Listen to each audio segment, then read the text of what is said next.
안녕하세요. 슬램KR의 신동원입니다. 오늘은 자율주행 온라인 스터디 5번째 시간으로 오늘까지 하면 전체 중에 절반 정도 스터디를 진행하게 될 것 같습니다. 네, 오늘은 딥러닝을 통한 자율주행 인지 파트에 대해 이동열, 장덕윤님께서 발표해 주실 예정입니다. 먼저 장덕윤님부터 발표를 진행하는 걸로 하겠습니다. 그러면 장덕윤님 발표 시작해 주십시오. 네, 네, 다시 발표 시작하겠습니다. 네, 그러니까 다시 인사를 드리면 저는 이제 오늘 딥러닝을 통한 자율주행 인지에서 스테레오와 옵티컬 플로우 발표를 맡은 장덕윤이라고 합니다. 그래서 저저번 주인가는 이제 스테레오와 옵티컬 플로우 심플로에 대한 간략한 개념을 짚고 넘어갔었는데요. 이번 이제 제가 발표드릴 내용은 스테레오와 옵티컬 플로우를 어떻게 딥러닝에 접목시켜서 인지에 쓸 수 있는지에 대해서 간략하게 발표드리겠습니다. 먼저 스테레오의 간략한 이제 개념을 짚고 넘어가 보면 사람의 눈이 이제 왼쪽 눈, 오른쪽 눈이 있어서 어떤 사물의 깊이를 인지할 때 두 이제 눈의 정보를 뇌에서 인지를 해가지고 정보를 통해서 이제 어떤 물체의 뎁스, 그러니까 깊이 정보를 이제 인지하게 됩니다. 마찬가지로 카메라도 이제 왼쪽 카메라, 뭐 오른쪽 카메라 이런 식으로 어떤 물체를 두 이미지를 뭐 스테레오 비전 시스템에 넣어서 그 물체에 대한 깊이를 이제 뽑아내는 게 이제 스테레오 비전의 뭐 원리입니다.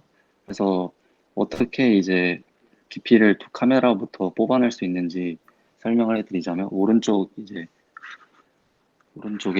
그림을 보시면 각각의 이제 카메라들의 포컬 랭스가 있지 않습니까? 그래서 어떤 물체를 이미지에 이제 투영을 시켰을 때 이미지 플레인에 왼쪽 카메라, 오른쪽 카메라에 대한 이제 좌표 값을 얻을 수 있습니다.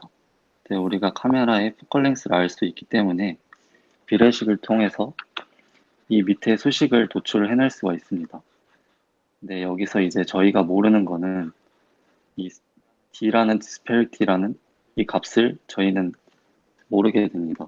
그러니까 두 이미지가 어느 정도 차이가 나는지를 이제 디스페리티라 하는데 그거를 어떤 식으로 찾아내느냐가 이제 스테레오 비전의 관건이라고 할 수 있습니다. 이 디스페리티를 얼마나 정확하게 계산하느냐에 따라서 뎁스 정보가 더 정확하게 계산이 되는 겁니다. 그래서 예전에 쓰였던 방법은 딥러닝을 사용하지 않고 예전에 쓰였던 방법은 글로벌 매칭과 로컬 매칭 두 가지가 있습니다. 그래서 글로벌 매칭은 이제 에너지 함수를 최소화하는 기법이라고 스무스니스라고 그러죠.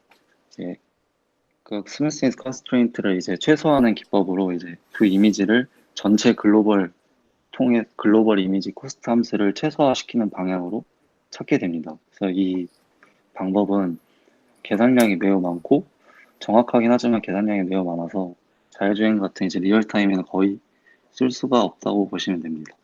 그 로컬 매칭 기법은 이제 특징 기반 정합과 영역 기반 정합 두 가지가 있는데 특징 기반 정합은 이제는 거의 쓰지 않는 방법이고 보통 로컬 매칭 이제 방법이라면 영역 기반 정합이라고 보시면 됩니다. 특정한 윈도우를 정해서 그 윈도우 두 개를 두 이미지에 대해서 비교를 하는 것입니다. 그래서 그 유사도를 가지고 정합을 해서 디스페리티를 이제 구한 다음 그걸 가지고 이제 아까 앞서 말씀드렸던 이 뒤에 그 디스페리티 값을 넣어서 뎁스 값을 이제 추정해내는 방법입니다. 그래서 이 디스페리티를 지금까지는 어떻게 보면 컴퓨터 비전 방법에 의해서 다 계산하는 식으로 이제 뭐 디스페리티를 구했는데 이 디스페리티를 구하는 걸 이제 뉴럴넷에 넣어서 시도를 하게 됩니다. 그게 이제 뉴럴 네트워크에 넣어서 가장 성능이 그나마 잘 나왔던 이제 시발점이 이 컨텐트 CNN이라는 이제 이 모델입니다. 이건 이제 샴 아키텍처라고 해서 샴쌍둥이의 그 샴처럼 라이트 이미지, 레프트 이미지를 동시에 네트워크에 넣어서 디스패리티를 추정해내는 방법입니다. 여기 왼쪽 그림에 보시면 하나는 레프트 이미지, 하나는 라이트 이미지 해서 두 개를 네트워크에 넣어서 마지막에 코릴레이션을 해서 그 값을 가지고 학습을 시키게 됩니다. 여기서 레프트 이미지랑 라이트 이미지 크기가 다른 이유는 레프트 이미지는 어떻게 보면 이제 레프트와 라이트 이미지의 풀 이미지가 있으면 그 중에 레프트 이미지는 랜덤으로 어떤 윈도우를 정해서 어떤 특정한 이미지 패치를 뽑습니다. 그래서 라이트 이미지랑 이제 비교를 해야 되는데 둘 다 패치를 뽑게 되면 뭐 비교할 수 있는 게 적고 잘못 랜덤으로 뽑히면은 이제 아예 유사도가 같은 게 없는 이미지 패치들이 뽑힐 수 있으니까 한쪽은 라이트 이미지는 전체 사이즈 이미지를 놓고 레프트 이미지는 어떤 랜덤한 이미지의 패치를 골라서 이 컨버전 네트워크에 넣게 됩니다. 이제 이 샵 아키텍처의 이제 모든 뭐 샵 아키텍처가 두 개의 이제 컨볼루션을 이제 패러럴하게 가는데 두 개의 이제 파라미터들을 같이 쉐어하게 됩니다. 그래서 맨 마지막에 예전까지 이 논문에서는 맨 마지막까지 이제 라이트 피처 볼륨을 뽑고 레프트 피처 볼륨을 뽑아서 이제 코릴레이션을 하게 됩니다. 이 논문 말고 이전의 논문들은 그냥 단순하게 라이트 피처, 레프트 피처를 결과를 콘케이트네이트해서 그냥 합친 다음에 뭐 학습을 수행하는 방법을 했었습니다. 하지만 여기서는 이제 이 두 가지 피처에 대한 볼륨들을 코릴레이션이라는 방법을 써서 새롭게 시도를 했습니다. 이 코릴레이션이 다들 이제 컴퓨터 비전을 잘 하시니까 아시겠지만 두 이미지의 유사도를 판별하는 데 매우 좋은 오퍼레이션 중 하나입니다. 코릴레이션이 이제 비슷한 이미지 두 개를 넣게 되면 가장 비슷한 곳에 이런 그림에서의 피크점이라고 해야 되나? 비슷한 곳에 이제 피크점이 튀게 됩니다. 그래서 코릴레이션을 하게 되면 어떻게 보면 더 유사도를 크리티컬하게 찾을 수 있는 점을 찾을 수 있으니까 제 생각에는 이 저자가 시도를 했다고 생각을 합니다. 그래서 어쨌든 이 방법은 코릴레이션해서 나온 아웃풋을 이 엔트로피, 크로스 엔트로피에 넣어서 학습을 시키게 됩니다. 여기서 이제 보시면은 이렇게 결국 아웃풋은 디스패리티가 나오는 것이고요. 뭐 사실 이 논문이 2016년에 나온 거라 이 당시 때는 스타를 먹을 정도로 잘 되었다고 합니다. 디스패리티를 모든 이제 디스패리티가 이제 어떻게 보면은 그 간격이니까 거리라고 볼 수도 있는데 그 거리 값을 무한정하게 막 하이 레조솔루션을 나눌 수는 없으니까 여기 논문에서는 128이나 256 이제 디스패리티 후보 중에서 뽑는 걸로 이렇게 뭐 아웃풋을 내게 됩니다. 그래서 이런 식으로 학습을 시키고요. 그래가지고 어떻게 보면 이게 이제 스테레오 비전을 고전 컴퓨터 비전 말고 딥러닝을 통해서 추정한 결과 중에 결과도 이제 어느 정도 나오면서 속도도 리얼타임으로 가능한 논문의 시발점이라고 합니다. 그래서 사실 지금 이제 키티셋의 스테레오 2015라고 하는 이제 하이 랭크를 보시게 되면 여기 컨텐츠 CNN은 들어있지도 않아요. 그 순위를 찾아보니까 125위에 있더라고요. 이게 아무래도 뭐 3년 전, 2년 전 논문이니까 그런 건데 기회가 된다면 이 위에 세 가지 논문들도 같이 봤으면 좋겠습니다. 여기서는 보지 않겠지만. 근데 결과적으로 모든 이제 딥러닝 CNN들이 디스패리티를 이제 딥러닝 CNN에 넣거나 겐에 넣거나 해서 이제 도출해내는 식으로 이제 하고 있습니다. 어떻게 보면은 예전에는 글로벌 이제 방법이 가장 정확하게 했는데 느려서 못 썼다면은 이 이제 딥러닝을 통해서 정확도도 그 정도 내면서 빠르게 수행할 수 있는 스테레오 비전 능력을 갖췄다고 해도 될 것 같습니다. 실제로 지금은 제가 알기로는 스테레오 말고 단일 이제 카메라에서도 뎁스를 추정하는 연구들이 많이 진행되고 있다고 하는데 아직까지는 스테레오를 통한 딥러닝을 통해서 이제 뎁스를 추정하는 게 좀 더 정확하다고 알고 있습니다. 다음은 이제 옵티컬 플로우에 대한 개념을 간략하게 소개시켜 드리겠습니다. 옵티컬 플로우는 뭐 예전 발표에서도 잘 설명해 주셨던 것 같은데 인텐시티 변화, 그러니까 그 추적하고자 하는 물체의 인텐시티는 뭐 변하지 않는다는 가정하에 이제 어떤 오브젝트가 어느 방향으로 이동하는지 속도 벡터, 이제 방향 벡터를 구하는 게 옵티컬 플로우 방법입니다. 그래서 뭐 수식이 중요한 건 아니지만 또 이제 가정이 물체가 아주 너무 빠르게 이동하면 잘 안 되고요. 이동했는데 이제 어느 정도 감지가 가능한 정도의 속력으로 이동했을 때 이제 인텐시티를 똑같은 곳을 찾음으로써 이제 속도 벡터를 구할 수 있습니다. 그래서 여기 수식을 보시면은 전 프레임의 인텐시티와 그 이후 프레임의 인텐시티의 값이 같은 것을 찾아가지고 속도 벡터를 구하는 것이 옵티컬 플로우입니다. 그러니까 예전에 고전 방법에서는 이 옵티컬 플로우를 계산하는 방법으로 루카스 카칸데 이 방법을 가장 많이 썼습니다. 이 방법은 뭐 그렇게 복잡한 건 아니고 어떤 윈도우를 정해서 그 안에 이제 가장 일치하는 곳을 잘 찾는 건데 이러한 행렬식 수식으로 인해서 이제 뭐 속도 벡터를 구한 것입니다. 근데 이 루카스 칸데의 이제 단점이 어떤 윈도우를 정했을 때 윈도우를 뭐 너무 크게 적게 되면 계산량이 많아지고 그렇다고 적게 하게 되면은 이 안에 다음 프레임이 이 안에 윈도우 벗어나는 속도로 봤을 경우 이제 물체를 아예 놓치게 됩니다. 그래서 이러한 문제를 해결하기 위해서 이미지 피라미드를 이용하는 방법이 후에 이제 나왔는데요. 실제 지금 오픈CV에서 그 옵티컬 플로우를 이제 적용시키게 되면 루카스칸데 이거를 적용시키게 되면 이미지 피라미드랑 같이 결합된 루카스칸데가 오픈CV의 기본 옵티컬 플로우 함수로 지정이 되어 있습니다. 그래서 이미지 피라미드는 뭐냐면 그 어떤 이미지 스케일을 달리 해가지고 그것에 이제 옵틱 플로우를 계산해서 좀 더 이제 정확하게 하는 건데요. 이 그림을 보시게 되면 그 윈도우의 크기는 같지만 이미지의 크기가 달라짐으로써 디텍트 할 수 있는 영역이 어떻게 보면 더 넓어지게 됩니다. 그래서 이 루카스 칸데랑 이미지 피라미드를 합친 방법은 피라미드 최상치 이미지, 그러니까 가장 작은 이미지에서 옵티컬 플로우를 대략적으로 계산을 하고 그 다음 좀 더 커진 이미지에서 다시 또 계산을 하고 이렇게 리파인을 계속 하면서 좀 더 옵티컬 플로우의 정확도를 높이는 방법입니다.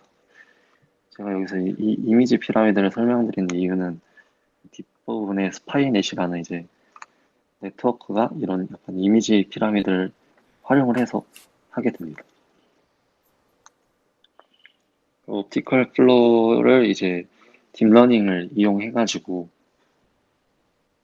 적용한 뭐 잘된 이제 시발점의 논문은 플로우넷이라는 들어보셨을 수도 있는데 굉장히 인용수도 많고 유명한 논문이더라고요. 이 플로우넷의 기본적인 구조는 그냥 인코더 디코더입니다. 뭐, 뭐 어떤 이미지 이제 제너레이션 모델들이 거의 다 인코더 디코더거나 아니면 겐 모델을 따라가게 되는데 여기서 이제 인코더 디코더의 방법을 써서 했습니다. 그래서 이 저자는 이 두 가지 방법에 대해서 약간 다운 샘플링을 할 때 인코더에서 두 가지 방법을 써서 해봤다고 합니다. 그러니까 여기서도 코릴레이션이 나오는데 첫 번째 방법은 그냥 단순히 플로우 넷 심플이라 해서 그 전 프레임과 지금 프레임 두 이미지를 단순히 콘케이티네이트 해서 합친 다음에 여기 보시면 이제 6채널이 되죠. 그래서 이걸 대해서 컨볼루셔널 네트워크를 수행함으로써 인코더를 해서 피처를 뽑아내게 됩니다. 그러니까 매우 간단한 인코더 모델이죠. 하지만 이제 계산량이 아무래도 6채널로 들어가다 보니까 매우 많은 계산량이 필요로 합니다. 두 번째는 이제 코릴레이션을 하게 되는데 바로 하는 건 아니고 컨볼루셔널 네트워크를 한 두 번 정도 수행을 한 다음에 이거에 대해서 이제 코릴레이션을 하고 그 다음에 컨볼루션 네트워크를 다시 수행해서 피처를 뽑는 방법을 이제 하게 됩니다. 여기서도 뭐 저자가 코릴레이션을 통해서 뭐 두 이미지의 유사도를 좀 더 크리티컬하게 뽑아내려고 쓴 것 같다고 저는 생각을 하고요. 그래서 결과로는 뭐 이 코릴레이션 방법이 좀 더 잘 됐다고 합니다. 그래서 그 다음에 이제 리파인먼트는 디코더 부분이에요. 이제 모든 인코더, 디코더 부분이 인코딩을 했으면 다시 디코더를 해서 디컨볼루션을 해가지고 원래 인풋의 레졸루션의 이미지를 뽑아내야 적어도 이제 뭐 다운샘플을 했었어도 그래도 한 2분의 1이나 그 정도로 다시 복원을 해내야 저희가 이제 판단할 수 있을 정도로 보게 되니까 여기서도 이제 인코딩을 하고 그 다음에 디코더를 통해서 업샘플링을 해서 다시 136 더하기 320 레졸루션의 옵티컬 플로우 맵을 이제 도출하게 됩니다. 실제로 보면은 인풋 이미지와 아웃풋 이미지가 많이 스케일이 다르긴 하지만 그래도 이 정도면은 많이 그러니까 왜 하다 말고 이 정도에서 끝냈는지는 저도 잘 모르겠는데 뭐 모든 뭐 딥러닝 모델이 그렇듯이 이 정도까지 가장 잘 됐으니까 이렇게 논문을 썼겠죠. 저는 그렇게 뭐 생각을 하고 있습니다. 그래서 이 플로우 넷은 인코더 디코더를 통해서 그냥 옵티컬 플로우를 맵을 도출해내는 방법입니다. 그리고 유명한 이제 스파이넷이라는 건데 이게 그 당시 되게 센세이셔널한 논문이었다고 합니다. 이게 정확도도 정확도지만 속도도 뭐 0.15초로 빠르고 이거를 뭐 인베디드 네트워크에 넣을 수 있을 정도로 되게 라이트한 모델이었다고 합니다. 물론 뭐 지금은 더 좋은 게 나왔겠지만. 그래서 이 옵티컬 플로우 이 스파이넷은 기본적으로 레지듀얼 약간 모델이랑 비슷한데요. 이 모델 그림을 보면 좀 복잡하게 생겼는데 대충 원리를 이제 말씀드리자면 전 프레임과 지금 프레임을 넣게 되는데 이 W란 게 뭐 와핑 오퍼레이터라고 해가지고 여기 보시면은 그 전의 이미지와 전에 그 뭐냐 전의 이미지는 아니고 그 전 피라미드의 그로부터 도출된 그 플로우와 지금 이미지 피라미드의 그 이미지를 이제 와핑 오퍼레이터를 통해서 이제 나오는데 제가 살짝 설명을 다시 해야 될 것 같은 게 아까 말씀드렸듯이 피라미드 이미지가 어떻게 쓰였냐면은 여기 보시면 이제 이게 오리지널 인풋이고요. 스케일이 점점 작아지는 걸 보실 수 있습니다. 여기서도 저자가 이미지를 먼저 작게 해서 이 첫 번째 이미지 피라미드에 대해서 어쨌든 네트워크를 수행하고 이 그로부터 도출된 이제 플로우, 옵티컬 플로우 맵을 다시 인풋으로 넣어주고 좀 더 업스케일링 된 이미지에 대해서 다시 네트워크를 수행하고 또 수행해서 이런 식으로 해서 정확도를 점점 올려가고 있습니다. 그래서 어떻게 보면 여기는 이제 세 가지로 이렇게 되게 크게 설명을 해줬는데요. 이 작은 네트워크가 이제 세 번 반복되는 거죠. 다른 스케일에 대해서. 그래서 처음 이 첫 번째 이 구조에 대해서 말씀을 드리면 여기 보시면 이제 이 이미지가 들어가게 되고 그 다음에 두 번째 이미지가 들어가게 되고 일단 처음에는 0이 들어가게 됩니다. 여기서 이제 처음에 이니셜 인풋이 0으로 그냥 넣어줬던 것 뿐이고요. 이게 다음에 가서는 여기서는 이제 이 결과로부터 도출된 플로우 이미지 맵에 대해서 인풋으로 들어가게 됩니다.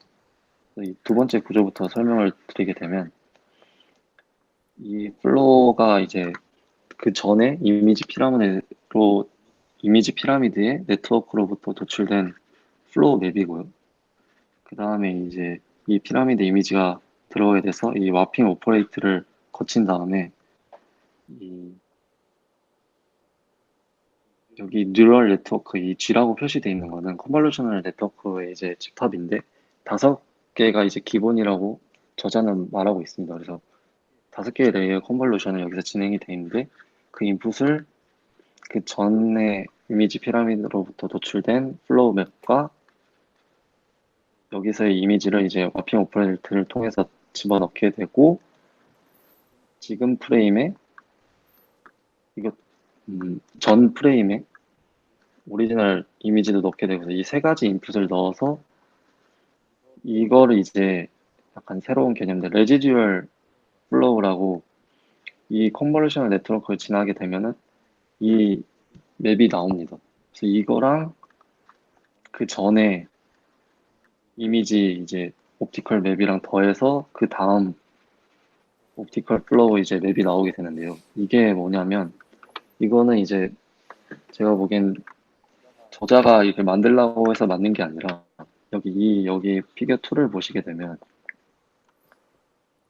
학습을 시키기 위해서 한 건데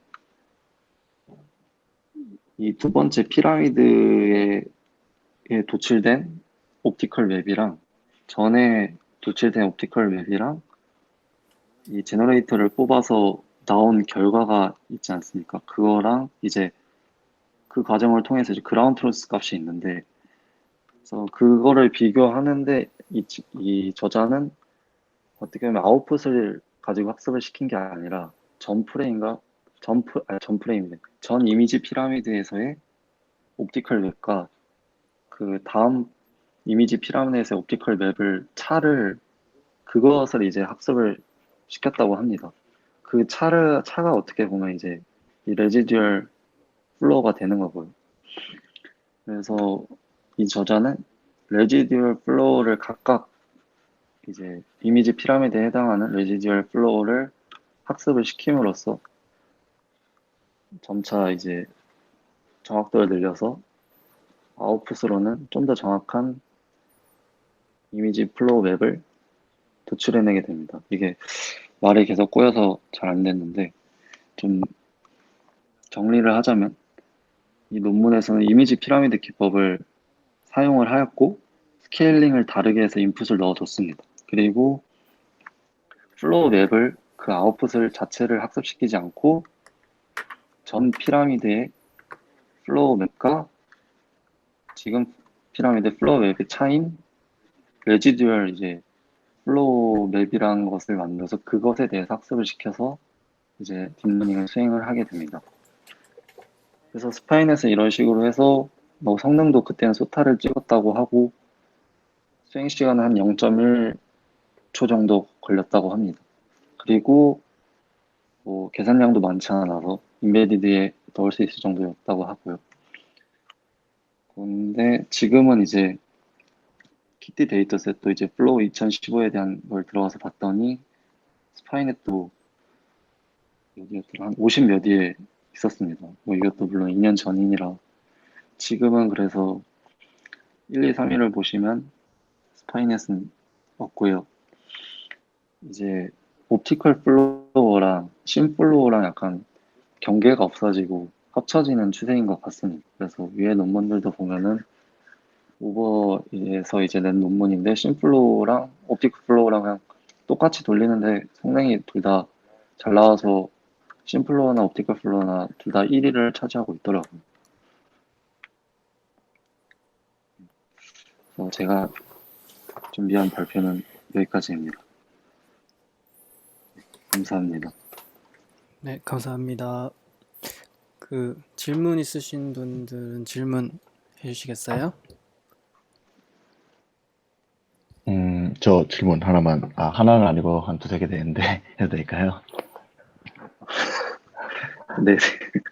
일단 그 5페이지에서 그 패치 그러니까 그 라이트는 냅두고 이제 레프트를 패치 단위로 뽑아서 이제 그렇게 그 피처 레벨에서 콜레이션을 계산해서 어떤 피크점을 뭐 마치 특징점처럼 쓴다고 하셨던 것 같은데 네, 그러면은 이거를 하나의 어떤 그러니까 라이트 레프트 쌍마다 그럼 되게 여러 개 패치를 테스트하는 건가요? 그러니까 피처를 이 최고점을 뽑는다 그러면 사실은 많이 뽑는 게 아니잖아요. 그러니까 좀 어느 정도 이상의 양이 필요한데 대략 매칭을 하려면 아, 제가 알기로니까 어떤 패치를 뽑아도 어떻게 보면은 이제 어떤 패치를 랜덤으로 뽑아도 레프트 라이트의 이제 디스페리티는 뭐 일정하게 나와야 되잖아요. 나중 가서는.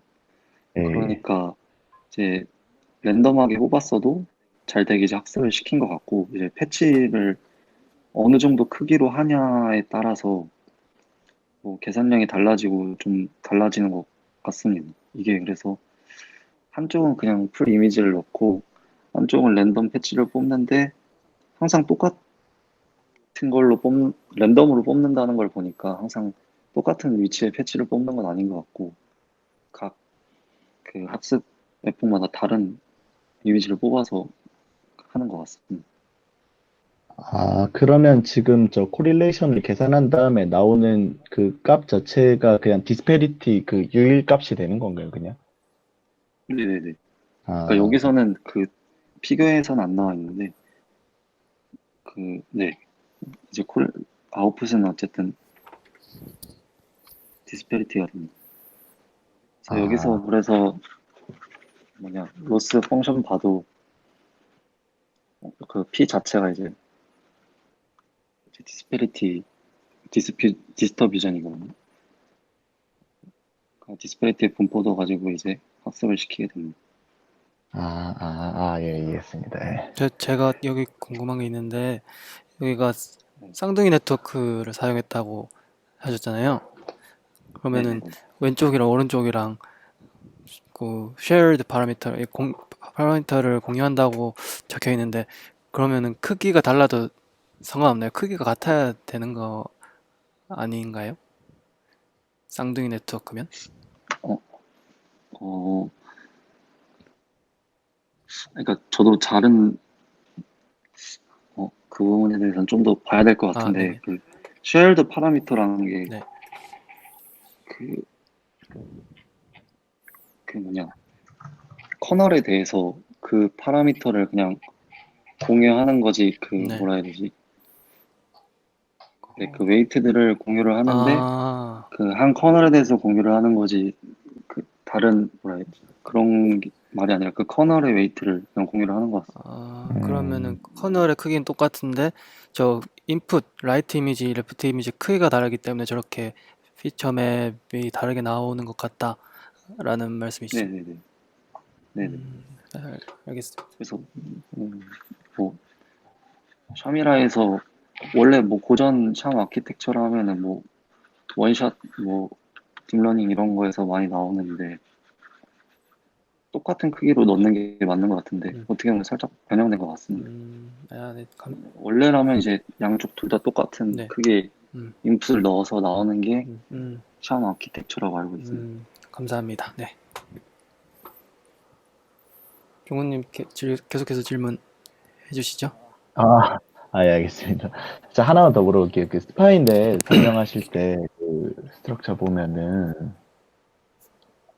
예, 이게 지금 그 레지듀얼 개념은 있긴 한데 전체적인 학습하는 구조로 봤을 때는 제가 생각하기에 바이디렉셔널 뭐 RNN이나 LSTM 요거랑 좀 비슷해 보이는데 그 어, 네네. 그렇게 되면은 일단 지금 아까 뭐 엄청 빠르다고 하셨는데 그러면 네. 지금 학습할 때만 이런 식으로 하고 실제로 그 인퍼런스 할 때는 지금 이 전체 구조를 가져가는 건 아니죠. 그러니까 아니요. 인퍼런스 전체 구조를 가져가서 그렇게 되면은 통째가 전체 인퍼런스. 그렇게 되면은 이렇게 그러니까 이 맨 마지막에 이제 작은 이미지, 그러니까 좀 줄여놓은 이미지에서 옵티컬 플로우를 한번 구해야 되고, 그걸 이렇게 전파해서 이렇게 세 개의 피라미드에 대해서 하는데 그 정도 속도가 나오나요? 어, 제 생각은 이게 어쨌든 다운샘플링을 함으로써 이제 계산량이 줄어들잖아요. 예, 예. 그리고 이 G가 5개의 컨볼루션이라고 했는데 이렇게 3개를 해봤자 15개 레이어고 이 전에 거랑 비교를 해보자면 이거는 뭐 어쨌든 풀 이미지에 대해서 인코딩도 하고 디코딩도 하지 않습니까? 예, 그래서 예. 레이어 개수로 치면은 이거보다 훨씬 일단 많고 계산량도 많아서 제 생각에는 실제로 안 해봐서 모르겠지만 그래서 뭐 더 빠르게 되는 것 같습니다. 제 생각에도 계층적으로 그러니까 멀티스케일로 작은 크로스 투 파인 어프로치로 해서 빠르게 되는 것 같아요. 예전에 제가 네트워크 뉴럴넷은 아닌데 이제 리파인먼트, 뎁스 맵 리파인먼트 같은 거 할 때 그렇게 계층적으로 구조를 짜서 했더니 또 빠르게 나왔던 기억이 있거든요. 그게 밑에 하층 작은 스케일에서 또 계산해서 그 값을 이니셜 값으로 사용해서 그 다음 계층에서 더 큰 이미지 사이즈에서 또 조금 더 보정해 나가고 그런 식으로 해서 속도에 이점이 있지 않나 그렇게 생각합니다. 그러면은 이게 그림상으로는 뭔가 마치 순서대로 하는 것 같지만 실제로 이 각각 피라미드마다는 좀 뭐 병렬적으로 계산하거나 하는 거죠. 그 현상에서는. 그렇진 않을 그, 것 같은데요. 네, 아, 어쨌든 이 아웃풋이 그 있어야 전 그 단계가 다음 있어야 피라미드를 그쵸? 있어야 그 전 단계가 있어야 그 계산이 다음 단계로 갈 가능해서 수 있는 거니까 그런 것 같아요. 예, 그 전체 그건 그럴 것 같은데 이 각각 피라미드 그 레벨마다 한 번은 그 플로우를 계산을 해야 되니까 예, 그 부분이 궁금해가지고 여쭤봤는데 제가 이거 한번 좀 살펴보도록 하겠습니다. 학습은 뭐 따로따로 할 수 학, 있습니다. 패러럴하게 학습은. 근데 인퍼런스 할 때는 이 통째로 다 해야 돼서 뭐 패러럴하게는 불가능할 것 같고요. 학습도 학습도 병렬로는 안 될 것 같은데요. 학습도 병렬로는 안 될 네, 것 저도 같아요. 그 전 단계가 이렇게 캐스케이드하게 네, 가는 것 같아가지고 계속 있어야 돼서. 예, 예, 예, 예, 예, 알겠습니다. 제가 여기서 질문이 있는데 거기 그 레지듀얼 플로우라고 중간에 이제 그런 영상이 있는데 그러면은 네, 그게 그라운드 트루스로 존재를 한다는 얘기인가요? 아니면은 그 그냥 어떻게 되는 네, 거예요? 그라운드 트루스가 있고, 그러니까 어, 그라운드 트루스가 있고 이 레지듀얼 플로우에 대해서 여기서 이제 로스 펑션을 가지고서 이제 학습을 음, 시키더라고요. 그래서 그렇군요. 뭐 그러면은 그라운드 트루스 레지듀얼 플로우라는 이미지 한 장에 대해서 레지듀얼 플로우가 그 영상이 있고 그것도 이제 멀티 스케일로 뭐 해서 그걸 네, GT로 각 계층마다 사용한다 그렇게 파악하신 거죠?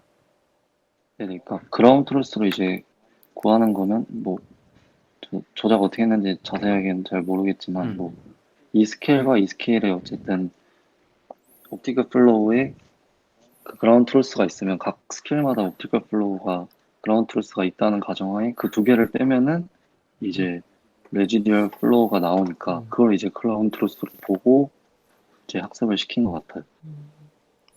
네, 알겠습니다. 감사합니다.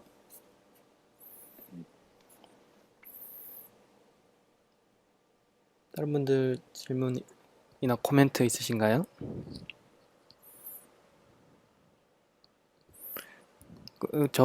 이 다음 페이지에 그 오티컬 플로우 리더보드가 나와 있는데 네,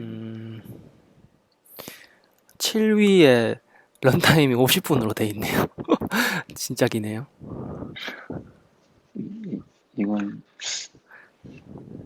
어마어마한 시간을. 잘 모르겠는데 잘못 쓴 건가? 그럼 이건 잘 모르겠. 정확도라도 엄청 높아야 될 것 같은데 딱히 그래 보이지는 않는 것 같고.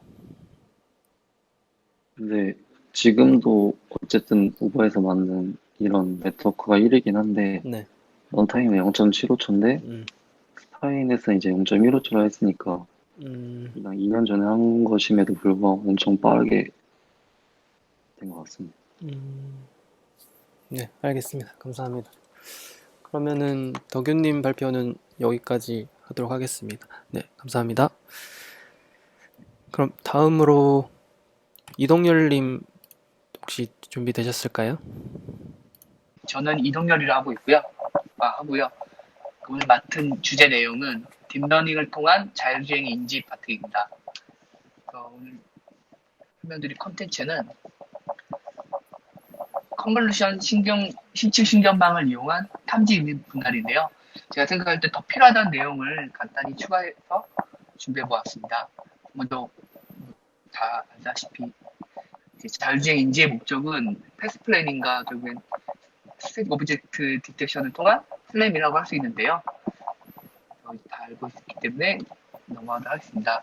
전에 그 자율주행 인지를 위한 데이터셋을 한번 설명드렸는데, 제가 볼 때 최근에 산업계에서 많이 쓰이고 있는 그 데이터셋이 몇 개 더 있어서 좀 공유를 먼저 드리려고 준비를 해보았습니다. 자율주행에서 가장 많이 쓰이는 사실 데이터셋이 논문을 보시면 아시겠지만 이제 시티스케이프인데요. 이건 이제 27 다음 그림과 같이 27개의 클래스에 대해서 데이터셋을 제공하는데, 실질적으로 완전히 정교하게 이제 어노테이션 되어 있는 데이터는 한 5,000장 정도 뿐이어서, 실제 이거를 가지고 이제 저희가 실제적으로 쓰기에는 되게 무리가 있습니다. 그래서 이 뒤에 나온 많은 데이터셋이 있는데요. 이제 마필러리 데이터셋이 먼저 소개드리면, 이 데이터셋 경우에는 시티스케이프보다 훨씬 더 많은 100개의 카테고리를 지원을 하고 있고요. 그 중에, 그리고 어노테이션이 다 된 데이터가 25,000장. 그리고 이제 시티스케이프가 거의 뭐 다양한 지역에서 촬영되긴 했지만, 뭐 카메라 센서의 뷰나 뭐 날씨 이런 것들이 잘 고려가 안 되어 있는데, 마필러리 데이터셋을 보면 특징이 이제 날씨 조건들이 많이 고려가 되어 있고요. 그다음에 카메라, 센서, 그다음에 포클레스 등 다양한 요소가 고려되어 있습니다. 그래서 실질적으로 이제 시티스케이프로 이제 트레이닝을 하고, 실제 저희 현재 바로 이제 외부의 이미지에다가 저희가 인퍼런스를 해보면 되게 이제 제너레이션이 잘 안 돼서 되게 오버핏되어 있다는 느낌이 강하더라고요. 시티스케이프 경우에는. 이제 마필러리 같은 경우에는 마필러리를 학습하고 실제 저희 뭐 핸드폰으로 촬영을 하든지 간에 이제 촬영을 해서 인퍼런스를 해보면 되게 정교하게 잘 나옵니다. 그래서 이제 마필러리는 학습한 거 가지고 바로 쓸 수 있을 정도가라고 생각을 하고 있고요.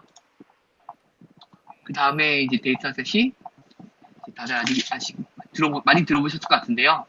이제 BDD 100K라고 이제 오브젝트에 대해서 되게 많은 데이터 벡터 제공해 주는데요. 마필러리와 유사하게 다양한 걸 가지는데, 특징이 이제 아래 그림처럼 레인에 대한 다양한 카테고리를 지원해 줍니다. 마필러리는 레인을 어떤 인스턴스 구분도 없고 일반적인 세그멘테이션만 되어 있고, 뭐 로드 마킹과 뭐 스트림라인 등이 이제 구분이 안 되어 있거든요.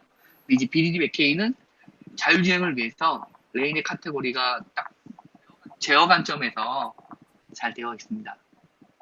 마지막으로 아폴로스케이프, 뭐 이번에 시브펠 갔다 오신 분들은 다 아시겠지만 이제 가장 이제 최근까지 업데이트가 계속되어 있고 이미지가 가장 많습니다. 아까 BDD가 100K인 거 반해서 아폴로스케이프는 200K 이상 데이터를 제공해주고 있고요. 그 다음에 가장 많은 이제 데이터 클래스를 가지고 있습니다. 아까 100K 클래스가 마펠러리에 제한에 떠 있는데, 사실은 굳이 나누지 않아도 되는, 뭐 너무 세세하게 나누는 오브젝트들이 많아서 실질적으로 자율주행에 필요한 유효한 데이터셋은 아폴로스케이프가 더 많지 않나 그렇게 생각하고 있습니다. 그 다음으로 가장 큰 특징은 이제 라이다 데이터 바운딩 박스가 존재합니다. 물론 KT에도 있기는 한데 KT는 이제 너무 양이 적잖아요. 근데 이제 아폴로스케이프는 라이다 데이터도 되게 많이 있습니다. 그리고 다양한 이런 데이터셋을 제공해줘서 되게 활용도가 높습니다. 그 다음에 이제 컨볼루션 이제 책에 나와 있는 내용인데요. 뭐 사실 CNN은 다 저번에 다 알고 계신 내용이라 그냥 이렇게 자료만 보여드리고 넘어가겠습니다. 다음으로 이제 클래시피케이션인데요. 사실 이것도 뭐 딥러닝 하시는 분들은 다 딥러닝 하시는 것 같아서 이거는 이제 뭐 큰 어려움 없이 다 알고 계실 거라 생각하고요.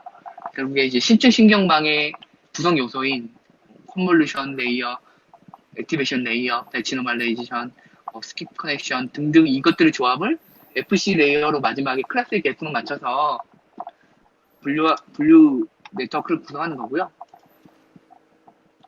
사실 이제 클래시피케이션이 이제 중요한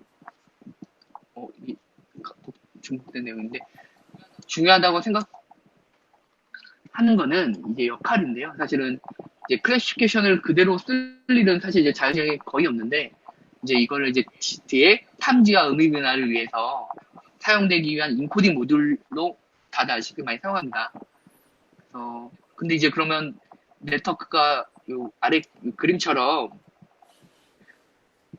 이제 뭐 다양한 네트워크들이 뭐 복잡도와 여러 가지 측면에서 제한되어 있는데요. 이렇게 많은 자료가 있어서 예를 들어서 뭐 VGC에는 메모리와 오퍼레이션이 많다, 뭐 레진에는 효율적이다, 뭐 이런 등등 내용이 있는데 이런 다양한 요소를 뭐 복잡도, 그 다음에 포워드 패스타임, 파워 컨디션 등을 비교해서 우리가 원하고 개발하고자 하는 개발 환경에 맞는 뭐 요구사항에 맞춰서 유틸리티에 따라서 네트워크를 설정해서 사용하면 되지 않을까. 그런데 의미가 가장 있지 않나 싶습니다. 이제 다음으로 이제 오브젝트 디텍션을 위한 탐지인데요. 사실 이제 많이 알 것 같은데 혹시나 모르는 분들을 위해서 이제 탐지는 이제 오른쪽 그림과 같이 이미지 내에서 우리가 이제 디텍션 하고자 하는 물체가 어디 있는지를 클래스 정보와 함께 찾아주는 건데요. 그래서 위치 정보를 XYWH로 표현하는데 XY는 박스의 좌측 상단으로 하고 WH는 박스의 폭과 높이로 해서 이미지의 물체가 어디 있다 라고 표시를 해줍니다. 그리고 이제 클래스 정보로 나타내주고요. 그래서 탐지의 자율주행을 떠나서 탐지 자체의 가장 유명한 데이터셋은 코코 데이터셋인데요. 이게 지금 이제 코코 데이터셋의 내용인데 코코 데이터셋 GT를 보면 카테고리와 박스가 이렇게 위의 내용대로 어노테이션 되어 있습니다. 다음으로 해서 이제 사실 이제 내용이 범위가 너무 넓어서 일단 기본적인 것만 설명드리면 이제 탐지를 어떻게 찾는가. 결국에는 CNN은 피처를 뽑는 거기 때문에 이제 이미지에서 피처를 뽑습니다. 이때 피처는 뭐 8988 피처 맵이 되어 있는데 다양한 차원의 피처 맵으로 우리가 변환을 할 수 있고요. 그 피처 맵에서 우리가 박스를 XYWH로 표현을 해서 그 박스가 존재하는 어디 위치할 때 최적의 박스인가를 학습시키는 방향으로 해서 딥러닝을 통해서 이제 탐지 네트워크를 동작합니다. 그러면 이제 어떻게 CNN을 설계하는가 이제 탐지 네트워크를 살펴보면 앞서 나왔던 이제 클래시피케이션의 FC 레이어를 제외한 나머지 레이어를 이제 피처를 가지고 있는 레이어로 보고 백본 레이어로 사용합니다. 그래서 그림과 같이 이제 오브젝트 디텍션이 아래서부터 위로 이렇게 시작이 되는데요. 아래에 오브젝트 디텍션의 백본을 의미하는 이 부분을 앞에서 클래시피케이션에서 가져온 컴브넷, 백본 레이어를 기본으로 두고요. 그 위에 이제 일반적인 탐지 네트워크가 동작하는 이제 물체가 동작할 수 있는 박스들을 프로포저를 하고 어떤 박스가 최적인지를 단계적으로 찾아내는 그런 네트워크 구조가 이루어집니다. 그래서 사실 이제 딥러닝 클래시피케이션 외에 오브젝트 디텍션도 엄청나게 이제 발전했는데요. 뭐 이게 이제 주요 그 성능 측면에서 딥러닝의 발전을 보면 13년도부터 쭉 발전되었는데요. 그래서 보면 지금 여기서는 이제 다 섞여 이렇게 제한되어 있지만 뭐 패스트 RCNN, 뭐 RFCN, 레티나넨, 마스크 RCN 이쪽 류는 이제 속도보다는 성능을 높이는 방향으로 제한된 네트워크고요. 그다음에 뭐 욜로, SSD, 다시 그런 네트워크는 이제 속도를 빠르게 하면서 성능을 조금 높이는 효율적인 네트워크를 방향하는 쪽으로 해서 최근까지도 계속 이제 급격하게 발전되고 있습니다. 그래서 이걸 준비한 내용은 이제 새로운 기술, 딥러닝의 새로운 기술을 이제 최근 걸 다 이해하는 것보다는 워낙 발전 방향이 빨라서 이런 흐름을 보고 자기가 성능 도표를 보고 자기가 필요한 네트워크를 찾았으면 되지 않을까. 그렇게 해서 디테일함보다는 전체적인 내용을 준비했고요. 그래서 이 내용이 이제 최근 네트워크를 이제 성능을 쭉 보여준 내용인데요. 여기서 보시면 가로축이 이제 GPU의 인퍼런스 타임이고 위에가 이제 MAP의 성능인데 보면 대부분의 연구는 사실 이제 속도를 계산할 수 있는 인베디드 환경에서 속도를 계산할 수 있는 방향으로 연구가 제한되어 있었는데요. 대부분의 연구가 이런 이제 점선에 바운드 되어 있었습니다. 그렇게 제한이 되어 있는 상황인데 그래서 이 점선에 가깝게 제한된 네트워크들 중에서 요 이제 그림에서와 같이 우리가 MAP 플러스 파라미터 메모리 타임 여러 가지 측면에서 우리가 목표하고자 하는 타겟 디바이스에 적합한 네트워크를 요구사항에 맞춰서 선정하면 되지 않을까 그렇게 생각하고 있습니다. 그리고 이제 계속적으로 성능이 업데이트되고 좋은 네트워크가 제한되는데 이제 커뮤니티를 이용하면 금방 정보를 알 수도 있지만 이제 가장 유명한 데이터셋인 코코 데이터셋에서 계속 리더보드에서 이제 성능이 업데이트가 되고 있거든요. 그래서 이 부분에서 우리가 원하는 성능을 기준으로 정렬을 해서 보면 원하는 네트워크를 우리가 선정할 수 있을 거라 생각합니다.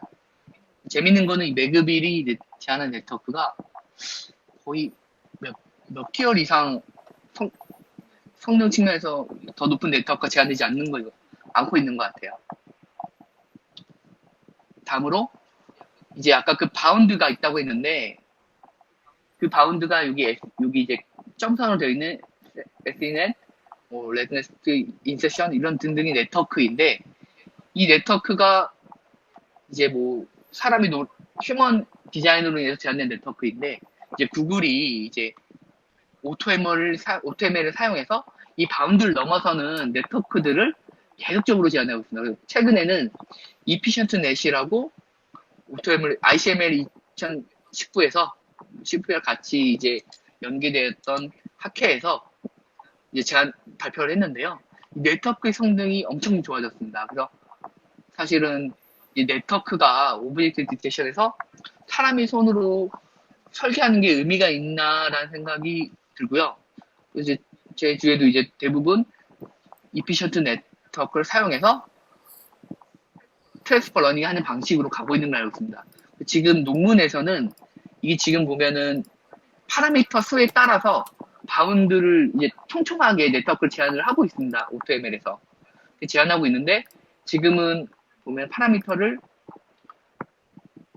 60밀리언즈 정도 좀 넘어선 수준에까지만 제한했는데 이 뒤에 계속적으로 더 높은 성능을 최고로 올릴 수 있는 그런 오토ML 네트워크를 계속 제한하고 하고 있었어요. 논문 업데이트를 계속 보면 될 것 같습니다. 여기서 이제 보면 오토ML이 두 번 크게 변화가 있었는데 한 번은 파란색 선과 같이 이제 기존 나스넷을 이용한 방식이었는데 이제 그보다 최근에 제한된 방식은 이 기존 나스넷에서는 사실 이제 그 각 레이어마다 어떤 하이퍼 파라미터들을 RNN에서 서치하는 방식이었는데 그보다 더 제너럴하게 이 하이퍼 파라미터 각 측면에 대해서 다 스케일링을 하는 특정 레이어에서 하는 게 아니라 다 전부 레이어에 대해 3번에 스케일링을 해서 제한하는 방식으로 이제 보다 제너럴한 오토ML 제한해서 성능을 높이고 있습니다. 다음으로 이제 마지막으로 이제 유니브날 세그멘테이션인데요.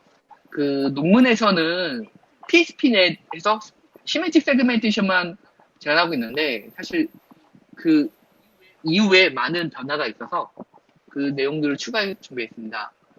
그래서 기본적으로 의미를 다른 픽셀 와이즈 세그멘테이션인데, 물론 인스턴스는 약간 좀 다르긴 하지만 결국엔 각 픽셀별로, 유효한 픽셀별로 어떤 클래스인지를 결정하는 문제입니다. 그래서 그거 다 아실 것 같은데, 그 그림에서 같이 각 픽셀별로 뭐 고양이냐, 산이냐, 그 다음에 뭐 잔디냐 이런 걸 구분해주고, 인스턴스 세그멘테이션은 고양이더라도 둘이 가산명사에서 셀 수가 있다면 그걸 구분해서 다른 인스턴스를 표시해주는 게 인스턴스 세그멘테이션입니다.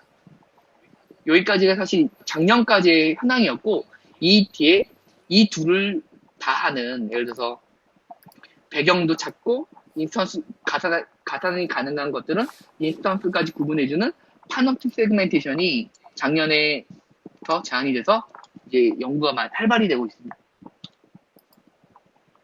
그래서 먼저 기존의 기본적인 시멘틱 세그멘테이션을 보면요, 이 그림에서와 같이 소가 서로 구분이 되는데 구분은 하진 않고 각각의 속성들만 구분해준 네트워크인데요. 기본적으로 되게 많은 네트워크가 제한되어 있는데, 결국에는 앞에 클래시피케이션 레이어를 사용해서 인코딩을 하고, 이 인코딩된 레이어를 다시 디코딩을 픽셀 와이즈 세그멘테이션 레벨로 디코딩을 이제 다시 하는, 업샘플링을 해서 다시 픽셀별로 클래스 결정해주는 그런 방식을 다 이루어지고 있습니다. 그래서 뭐 대표 네트워크로는 딥랩 V3 플러스 딥랩 쪽을 보시고, 그 다음에 PSP 그 책에 나와 있는 PSP 넷까지 보면 충분하지 않을까라고 생각하고요. 다음으로 인스턴스 세그멘테이션 경우에는 사실은 이제 테스터 RCN의 약간의 확장이 된 그런 버전입니다. 그래서 앞에 그림에서 나와 있듯이 테스터 RCN이 쭉 해서 바운딩 박스와 클래시피케이션을 구하는 문제였다면, 거기에 각 ROI별로 마스크 프레디션, 세그멘테이션 마스크를 프레디션하는 그런 작은 브랜치를 둬서요. 그 브랜치를 통해서 아래 그림처럼 그 박스 안에서만 세그멘테이션을 찾는 그런 방식을 사용하고 있습니다. 그래서 기본적으로 박스가 요새 바운딩 박스 문제 아주 정확하기 때문에 그 안에서 세그멘테이션 하는 문제라 정확도가 아주 높습니다. 다음으로 이제 파노틱 세그멘테이션은 그 둘을 이제 뭐 각각을 풀어서 합칠 수도 있지만 한 번에 엔드 투 엔드로 푸는 문제인데요. 그래서 이 그림에서처럼 시그멘틱 세그멘테이션과 인스턴스 세그멘테이션을 합쳐서 한 번에 푸는 문제다 라고 보시면 될 것 같고요. 이게 왜 어렵냐면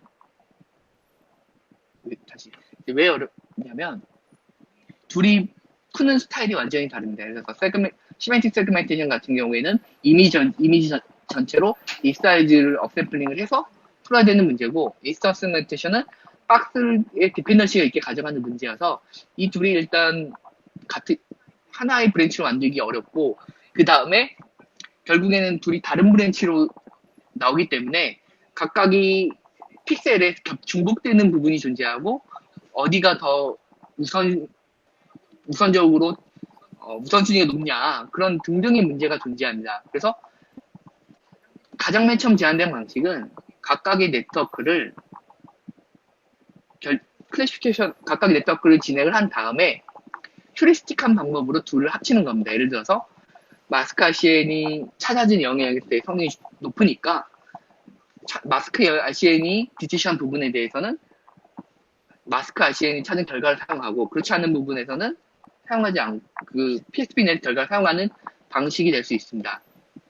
이제 그 뒤에 최근에 사용된 이제 주류 방법은 두 네트워크를 컴바인하는 방식입니다. 딥러닝으로. 그래서 여기서 보시면 인스턴스 헤드와 시멘틱 헤드가 있는데, 그 둘을 파노틱 헤드로 두고 GT와 바로 학습하는 겁니다. 그럼 이제 파노틱 헤드만 보면 되는데, 결국에는 이 내용인데요.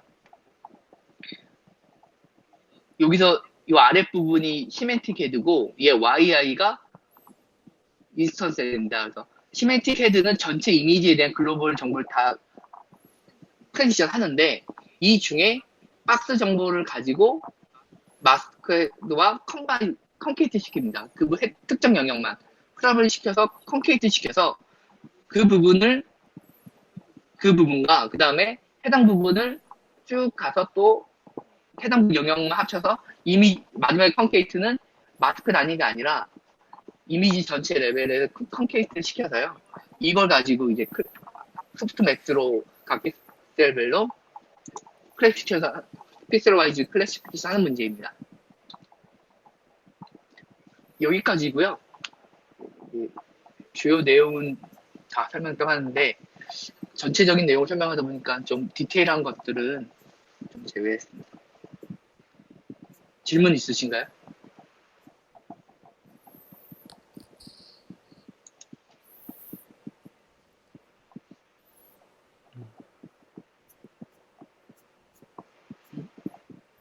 네, 발표 감사드립니다.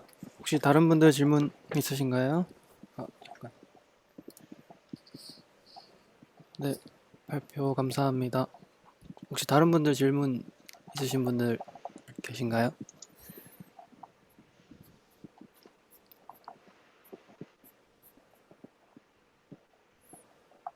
다른 내용 다 질문이요.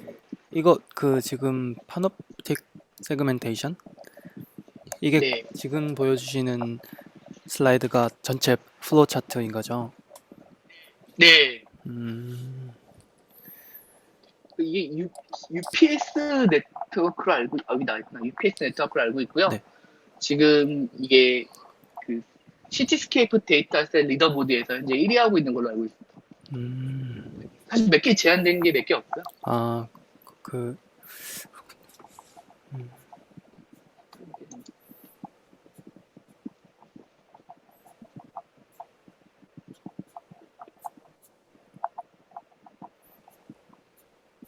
이 부분만 한 번 더 설명해 주실 수 있나요? 대충. 일단은, 기본적으로 앞에는 한 번 더, 그 마스크 RCN의 구조를 가져오는데, 그 마스크 RCN이 기본적으로 이제, 레슨넷 같은 인코딩 레이어로 이렇게 피라미드 형태로 그 인코딩 레이어를 가지고 있고요. 각 아웃풋 스트라이드라는 레벨별로 이제 디코딩 레이어, 업샘플링 된 각각의 디코딩에 해당되는 레이어와 이제 컨케이트를 시킵니다. 그래서 이제 피처 피라미드라는 네트워크를 구조를 가지고 있고요. 약간 유넷이랑 비슷하지 않나요? 유넷? 아닌가? 유넷이랑 좀 비슷한데요. 그 다른 점이 이건 이제 인스턴스 세그멘테이션 쪽으로 가다 보니까 백본은 비슷하다 볼 수 있습니다. 네, 알겠습니다. 네. 그 다음에 이 부분에서 시메틱 세그멘테이션은 이제 원래 이미지 사이즈별로 피처레이를 뽑아서 그대로 요 아래 그림처럼 전체 이미지에 대해서 이제 사실 데이터 로직 값인데요. 피처 로직 값인데 이 이미지에 대한 피처를 가지고 있고요. 그 다음에 마스크 세그멘테이션은 각 그 아웃풋 스타일들별로 사실은 아웃풋 스타일별로 이제 그 ROI가 있잖아요. 네. 그 패스트 RCN의 박스 브랜치에 해당하는 부분에서 박스 값을 가지고 이미 있습니다. 이게 있구나, 박스 값. 이 박스 값을 가지고 이제 각 그 피처 레벨별로 그 박스에 해당하는 위치에 대한 그 로직 값을 크랍해 옵니다, 이렇게.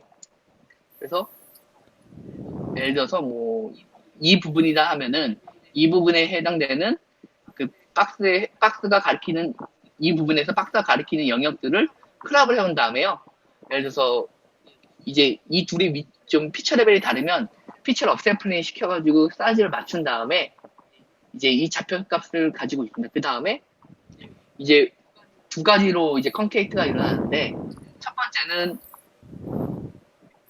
이 전체 시메틱 세그멘테이션 전체 이미지에서 이 마스카신이 뽑아낸 영역에 해당하는 위치에 해당하는 그분의 그 영역을 크롭을 시킨 다음에 먼저 마스크 RCN에 컨케이트 시킵니다. 이 이유는 이제 마스크 RCN은 이제 이 특정 영역에 대한 로직 값을 가지고 클래시피케이션 하기 때문에 전체 글로벌 정보에 대한 그 피처를 불보유하고 있습니다. 아예 없는 건 아닌데 인코딩을 붙였기 때문에 이제 시메트릭 세그멘테이션보다는 들 가지고 있습니다. 왜냐하면 시메트릭 세그멘테이션은 뭐 예를 들어 경계 부분이라든가 이런 부분에서 이웃 피처들에 의해서 영향을 받는 부분들이 있는데 그 다음에 더 큰 범위에 대해서 어떤 특징을 담고 있는 부분들이 있는데 이 부분이 마스카시에는 없거든요.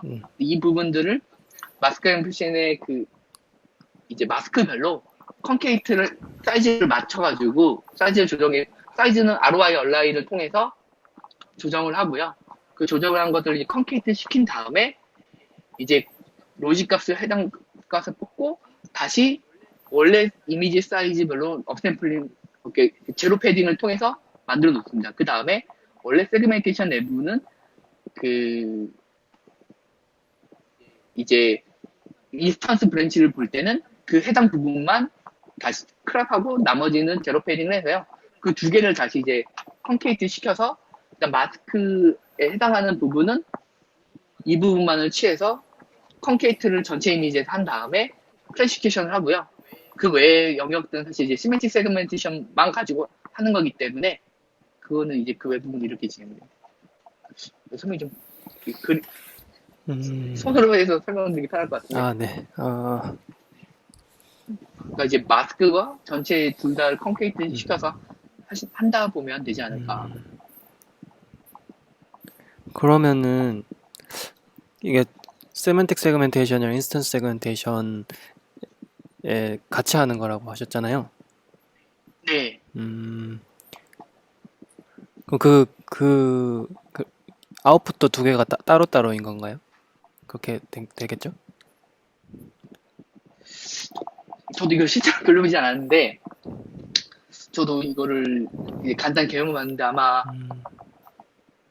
합쳐서 하지 않을까 싶거든요. 합쳐서. 물론 그 뒤에, 네. 논문을 한번 보면 좋을 듯한데. 네, 뭐 나중에 한번 자세히 다음에, 네, 살펴보도록 네. 하죠. 네, 저 근데 이거 엔드 투 엔드로 알고 있거든요. 그래서 한번 해야지 않을까 싶어요. 알겠습니다. 감사합니다.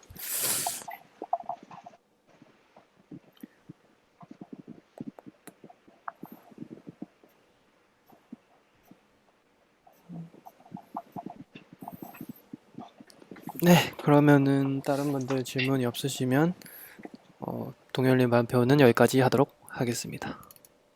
네, 수고하셨습니다. 그러면 오늘 발표는 여기까지가 될 것 같고요. 다음 주에는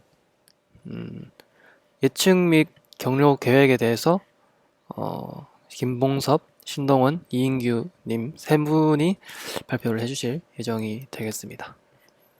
그러면 오늘은 오늘 두 분 발표해 주신 분들 모두 수고하셨고요. 다음 주에 뵙도록 하겠습니다. 감사합니다.